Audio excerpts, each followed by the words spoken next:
Hello students, today हम the resistance जो रहता है हर एक मटेरियल का वो किसके ऊपर डिपेंड है वो देखना है ना। रेजिस्टेंस अपने हेडिंग क्या देखिए, factors on which the resistance of a conductor depends. Exam में क्वेश्चन पूछा जाता है on which factor the resistance of conductor depends. Resistance कौन किसके ऊपर डिपेंड, कंडक्टर का रेजिस्टेंस किसके ऊपर डिपेंड है? On its length. Now see अभी अपने पास एक लेंथ है, वायर है, उसका लेंथ समझिए ये। अब ये लेंथ है ना, अभी यहाँ कुछ ना कुछ मीटर है, इसमें कंसीडर करो। हमने लेंथ बढ़ाया, ज़्यादा कर दिया, इसका एरिया ऑफ क्रॉस सेक्शन कितना था? इतना था। अभी इसका एरिया ऑफ क्रॉस सेक्शन बहुत कम हो गया, बराबर है। लेंथ हमने क्या था, ये पहले लेंथ इतनी थी, इसमें कंसीडर करो। अभी इसको हमने बढ़ाया, तो लेंथ बढ़ाया तो रेजिस्टेंस बढ़ जाता है। लेंथ कम है तो रेजिस्टेंस कम हो जाएगा। रेजिस्टेंस कम हो जाएगा मीन्स क्या? अभी लेंथ कम है, रेजिस्टेंस कम क्यों हो गया? क्योंकि यहाँ से इलेक्ट्रिसिटी फ्लो होना है, करंट फ्लो करना है, तो ये कहीं पे भी इधर ज्यादा जगह है ना, एरिया क्रॉस सेक्शन ज्यादा है, तो ये इधर कहीं पे भी उसको आगे जाएगा, ज्यादा वहाँ पे मीन्स हिडन नहीं रहेगा उसमें, क्योंकि resistance means which oppose the flow of current. Current को जो फ्लो अपोज करता है that is the resistance. So length कम है तो ज्यादा क्या रहेगा, यहाँ पे रेजिस्टेंस रहेगा। लेंथ कम है तो कम रेजिस्टेंस रहेगा। सॉरी, लेंथ कम है तो क्या होगा? रेजिस्टेंस भी कम रहेगा। लेंथ बढ़ाया तो रेजिस्टेंस बढ़ जाएगा। अभी लेंथ बढ़ाया तो रेजिस्टेंस कैसे बढ़ जाएगा? लेंथ बढ़ाया तो जाने के लिए जगह कम है ना अभी, बराबर है ना, तो रेजिस्टेंस भी इसके ऊपर ही रहेगा। तो which oppose the flow of current, current को वो अपोज करेगा, तो रेजिस्टेंस बढ़ जाएगा इस कंडीशन में। समझ में आ रहा? The resistance of a conductor depends on its length. Length के ऊपर डिपेंड है। समझ में आ रहा? क्या हो रहा है लेंथ के बारे में? क्या हो रहा है? इफ द लेंथ कम कर दिया तो रेजिस्टेंस भी कम हो रहा है। रेजिस्टेंस कम हो रहा है, इसका मतलब समझ आ रहा है कि यहाँ पे जगह ज्यादा है ना, तो इधर उधर फ्लो हो सकता है ज्यादा से इलेक्ट्रिक करंट। और लेंथ बढ़ा दिया तो रेजिस्टेंस बढ़ रहा है, क्योंकि जाने के लिए जगह कम है इसमें से, और वहां से इलेक्ट्रिसिटी करंट फ्लो होने वाला है, तो यहाँ पे got it.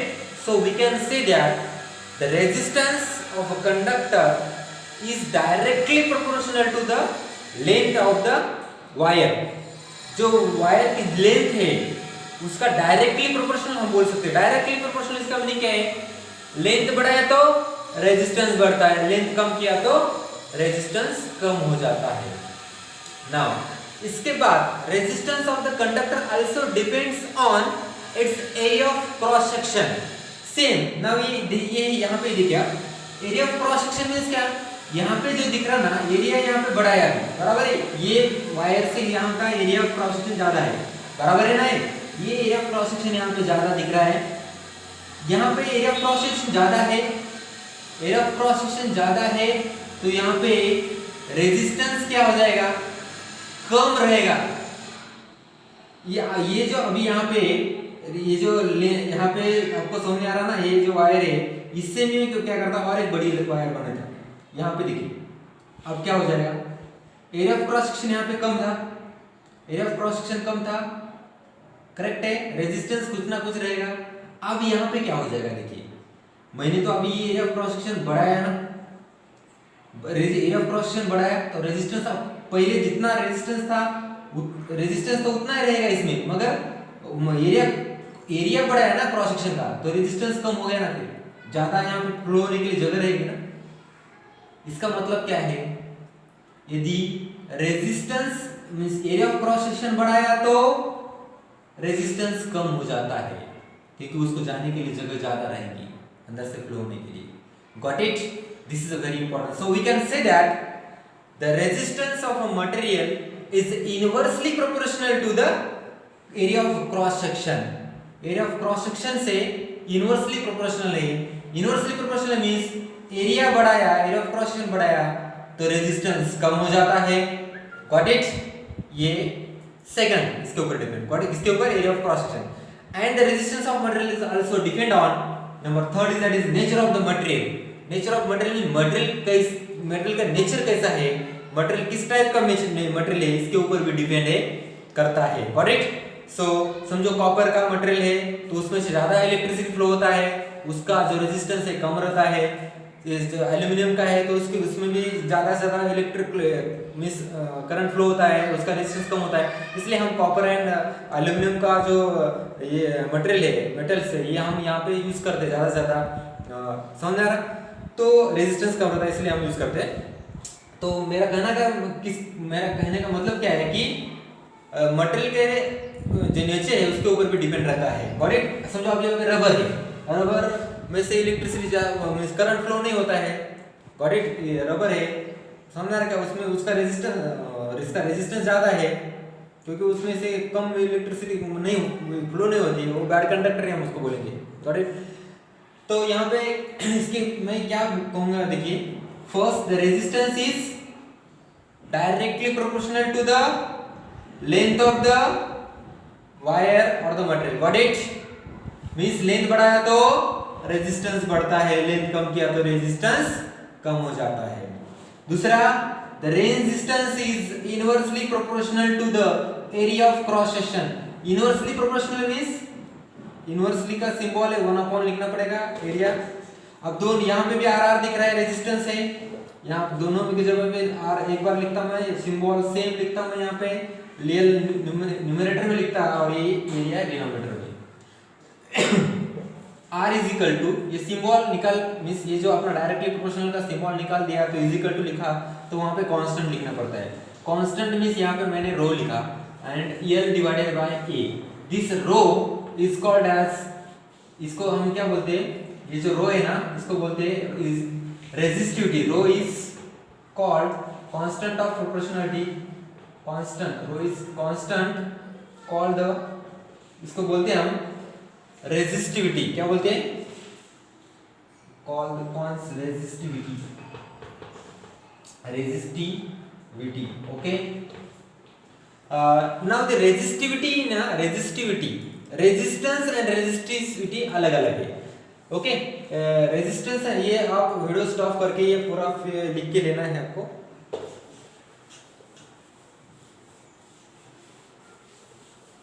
Resistance and resistivity अलग अलग है। रेजिस्टेंस क्या है? रेजिस्टेंस का यूनिट क्या है? ओम। रेजिस्टेंस का यूनिट क्या है? ओम। अभी हमारे पास क्या फॉर्मूला आ गया रे? R is equal to rho into L by A आया, बराबर है। तो R is the resistance, resistance का यूनिट क्या है? ओम है। अपने को ये जो रेजिस्टिविटी है उसका यूनिट क्या होता है देखना है। तो क्या आएगा देखिए, R इंटू ये इधर मल्टीप्लाई करो और ये डिनोमिनेटर में लिखो, ये रो एज इट इज रखो। तो रेजिस्टेंस का यूनिट रहता है ओम। क्या रहता है? ओम। एरिया किस में रहता है? अब area of cross section metre में कैंसिल करेंगे तो मीटर स्क्वायर कैंसिल करेंगे। लेंथ किस में रहेगा? मीटर में रहेगा और ये रो एज इट इज रहेगा। ये मीटर और एक कैंसिल हो गया तो ओम, ओम इनटू क्या, ये मीटर रहेगा, किसका यूनिट? रेजिस्टिविटी का यूनिट रहेगा। Got it? ये रेजिस्टिविटी का यूनिट क्या रहेगा? यूनिट ऑफ, ऐसा यूनिट ऑफ रेजिस्टिविटी, ऐसा यूनिट ऑफ रेजिस्टिविटी क्या रहेगा? इज ओम इंटू मीटर रहेगा, ओम इंटू मीटर। अभी रेजिस्टेंस एंड रेजिस्टिविटी अलग अलग है, बराबर है? रेजिस्टेंस का यूनिट क्या है? ओम, एंड रेजिस्टिविटी का है ओम इंटू मीटर। हर एक मटेरियल की रेजिस्टिविटी अलग अलग होती है। अब मेटल्स जो रहते हैं, मेटल एंड अलॉयज की रेजिस्टिविटी जो है ना कम रहती है। मेटल्स एंड अलॉयज की रेजिस्टिविटी क्या होती है? कम होती है।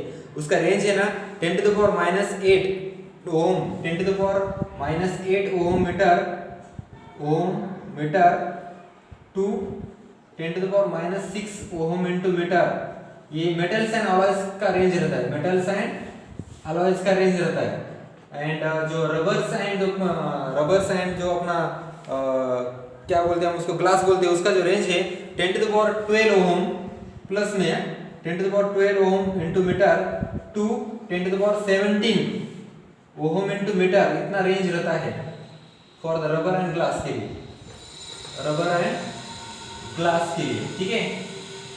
मेटल्स एंड अलॉयज जो है ये, इसमें रेजिस्टिविटी इसकी कम है। रेजिस्टिविटी कम है इसका मतलब उसमें से करंट ज्यादा फ्लो होता है। These are the good conductors. Got it? And rubber and glass की रेजिस्टिविटी ज्यादा है, रेजिस्टिविटी ज्यादा है, इसका मतलब उसमें से करंट कम फ्लो हो जाएगा, कम फ्लो हो जाएगा, इसका मतलब क्या है, these are the bad conductors. Got it? Thank you. इस यहाँ तक रुको। अच्छा है।